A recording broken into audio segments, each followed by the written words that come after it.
Radio Reloj, 12 del mediodía en La Habana, Cuba. ¿Qué horas son, mi corazón? Te lo dije bien clarito. Sobre la economía cubana pesa por más de 60 años el sostenido y recrudecido bloqueo de los Estados Unidos. Ello, unido a otras condicionantes externas e internas de las que también hablaremos, ha conducido a un contexto en el cual nuestro país enfrenta un complejo panorama. Sobre esta situación conversaremos hoy en nuestro tiempo de Podcast Reloj. Acompáñenos. ¿Qué horas son, mi corazón?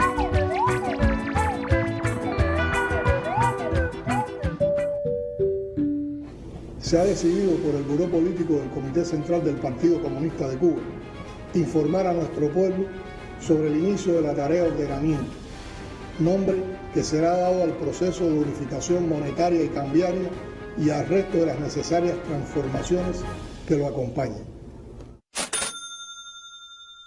Con riesgos conocidos, pero bajo una necesidad que imperaba hacía tiempo, llegó la reforma económica cubana en 2021, la cual, no exenta de rectificaciones y errores, se preveía provocar a una inflación que hoy es una realidad preocupante para todo el pueblo cubano. Para tratar este tema, tenemos hoy en la cabina de Podcast Reloj al experto en asuntos económicos y director del Instituto Internacional de Periodismo José Martí, Ariel Terrero. Gracias, profe, por estar hoy aquí con nosotros. Para mí es un placer estar en Radio Reloj. Profe, tuve la oportunidad de asistir a una de sus clases sobre periodismo económico recientemente y ahí, entre otras cuestiones, pues debatimos sobre las especulaciones, esas que muchas veces se hacen a nivel de calle, sobre si ahora estuviéramos mejor o peor si no se hubiese hecho aquella reforma económica. Sería bueno entonces lanzar un poco de luz sobre este tema que muchas veces no es comprendido en su totalidad. Julio, realmente la situación es, como está en este mismo momento, es muy difícil hacer una definición, una caracterización y menos de ese tipo. Estamos en medio de la tormenta, estamos y ni siquiera en el ojo del huracán, estamos en la tormenta y la pregunta es si lo que se hizo favoreció que hoy hubiera más inflación o que no, que hubiera menos inflación, que hoy estuviera peor, realmente es entrar en el terreno, lo creo de verdad, honestamente, de la especulación. Sin duda, este proceso de transformación, de reforma monetaria, que se empezó en un mal momento, pero ese mal momento era el momento de la COVID, el momento de la crisis económica que está acompañando o que acompañó a la pandemia, y en esa circunstancia una reforma de cualquier tipo corre el riesgo de fracasar o enrarecerse al menos con relación al proceso del contexto en el que se está viviendo. No hay condiciones, realmente son muy débiles las condiciones económicas. Yo creo que el ordenamiento monetario era necesario. Mira, un sistema de dualidad monetaria y dualidad de tasas de cambio que teníamos es un sistema que salvó la economía en un momento, pero es un sistema desastroso. Vino bien en los años 90, cuando se estableció para lograr un freno de la inflación que había entonces y de la situación crítica que había entonces, pero no estaba previsto que durara eternamente. Teníamos una economía que funcionaba mal y entre las primeras cosas que hace que funcione mal es que no se sabe cuál es la rentabilidad real de las empresas, de los actores de la economía. Y ahora podría decir que si siguiéramos con ese sistema de que había entonces, no se hubiera hecho nada, no se sabría qué empresa, sea MIPYME, estatal, privada, cooperativa, en qué medida son eficientes o no son eficientes, están viviendo del Estado o no están viviendo del Estado. Y tú no tienes manera de medir eso para decidir, estos son los que se van a quedar funcionando, estas son las empresas que me sirven, estas son las empresas que tengo que apoyar. No tienes visión clara de eso. Digo, no tienes el gobierno, no tiene la población. Pero ahora la gente podrá decir que se sentía bien con la dualidad monetaria y cambiaria, pero en aquel momento a nadie le hacía gracia. En primer lugar, que no le pagaran el salario en CUC. Vaya, esa era la más simple de todas. Te decían, acaban de quitar eso, ¿por qué no me pagan el salario en CUC?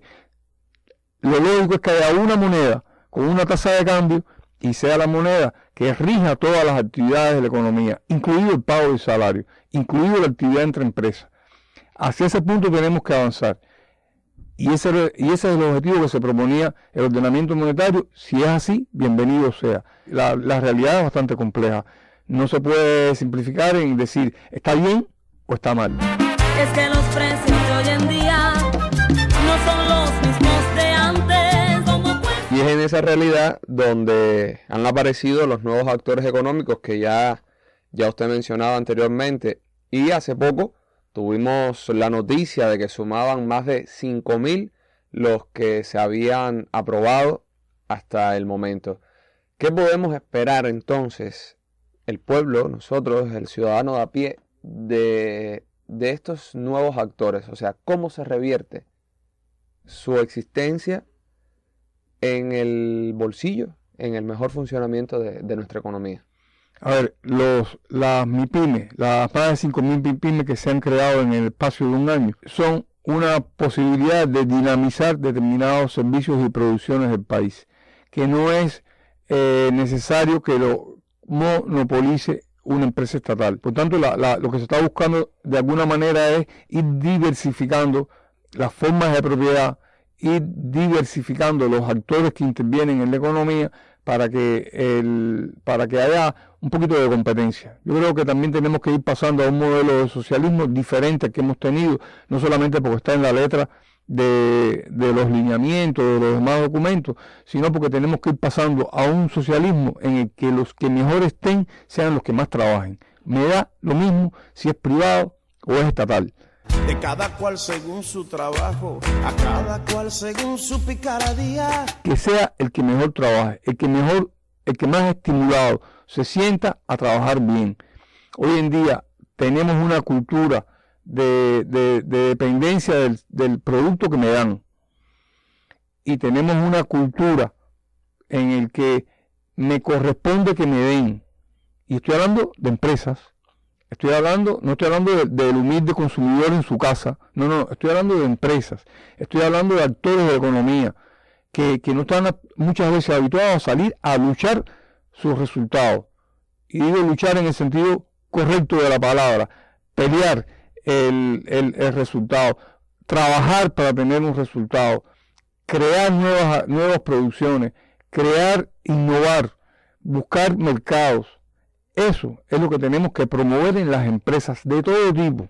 Entonces, que se diversifiquen esas empresas y que las empresas que pueden tener más éxito sean las que mejor lo hagan en un escenario, en un abanico en que haya diversas empresas y no un Estado protegiendo a todas las empresas, lo hagan bien o mal.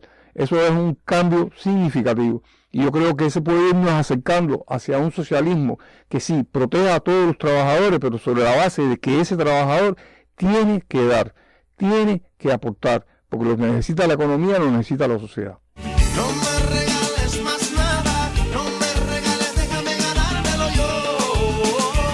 No me lo pongas luego a pedradas. Y con ese cambio hacia ese socialismo más próspero, con una economía más diversificada, ¿no estaríamos corriendo el riesgo de volver al capitalismo? Lo estamos corriendo ya. Lo estábamos corriendo en los años 90, lo estábamos corriendo en los años 70, lo estamos corriendo permanentemente. Esto es una realidad. Incluso en la época de Fidel, no nos engañemos, que el socialismo no era imbatible, que el peligro estaba dentro de Cuba. Lo demostró lo que pasó en la perestroika allá y desapareció prácticamente de la noche a la mañana un campo socialista entero. Entonces, el socialismo siempre ha estado en riesgo. Siempre estará en riesgo, porque estamos hablando además de un entorno mundial, global, en que las economías más poderosas, más fuertes, que son capitalistas.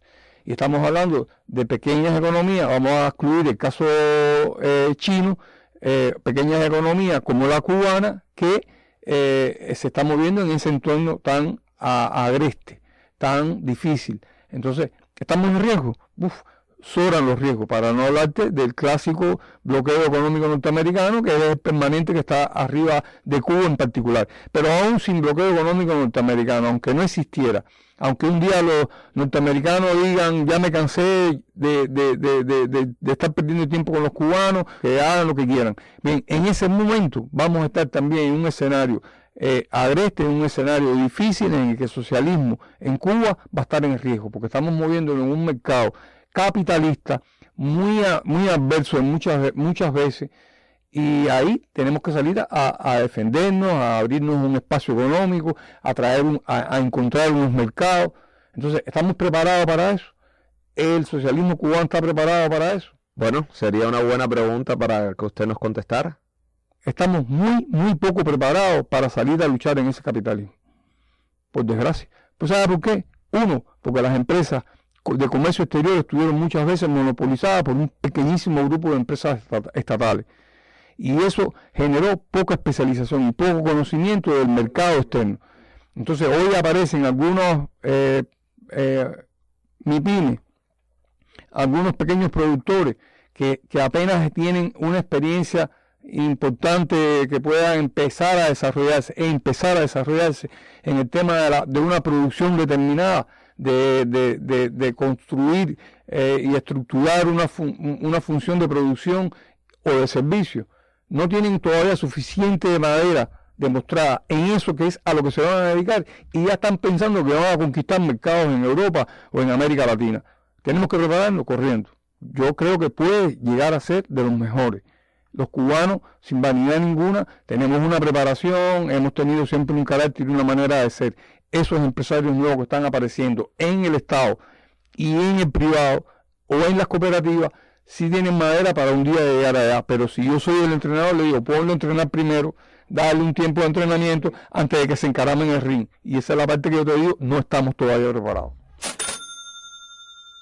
Y en ese mundo globalizado al que usted se refería, con una economía globalizada, es irracional entonces lo que algunos hacen de analizar la situación de Cuba desagregada del contexto mundial.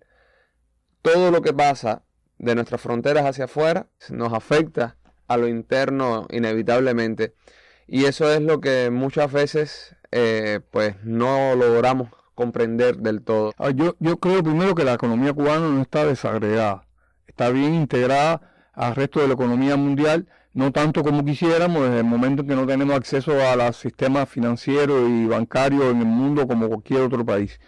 Tenemos limitaciones para acceder a banca europea, para acceder al FMI, para acceder al Banco Mundial, para acceder a cualquier sistema bancario que tenga acciones de un país que se llama Estados Unidos, o para abrir una cuenta en dólares, porque el dólar es norteamericano y no nos permite usarlo, o porque estamos en una lista de países patrocinadores del terrorismo, y eso automáticamente de Estados Unidos, nadie más, es la lista de Estados Unidos, y eso rige los destinos de la economía en el mundo. Y en esa lista el resultado es que entonces te implica, cuando vas a hacer, mucha gente simplemente no corre riesgo haciendo negocios contigo, porque tú estás en la lista de países patrocinadores del terrorismo. O si hacen algún negocio contigo, entonces te ponen tasas de interés mucho más altas. Nos cuesta a Cuba mucho más caro que cualquier otro país acceder a un crédito internacional. Y los créditos, que es lo que no conocemos a veces, son sistemáticos, son formales, son parte de la mecánica de compra y venta en el mercado mundial. Los países compran, o las empresas compran, acceden a crédito, pagan el crédito después con la ganancia que tienen de lo que estaban vendiendo, comprando, y ese crédito tiene una tasa de interés que es el precio. Esa tasa de interés para Cuba es más alta. Entonces, fíjate ya como quiera que sea que salimos al resto del mundo, a donde estamos insertados, nos cuesta todo muy caro.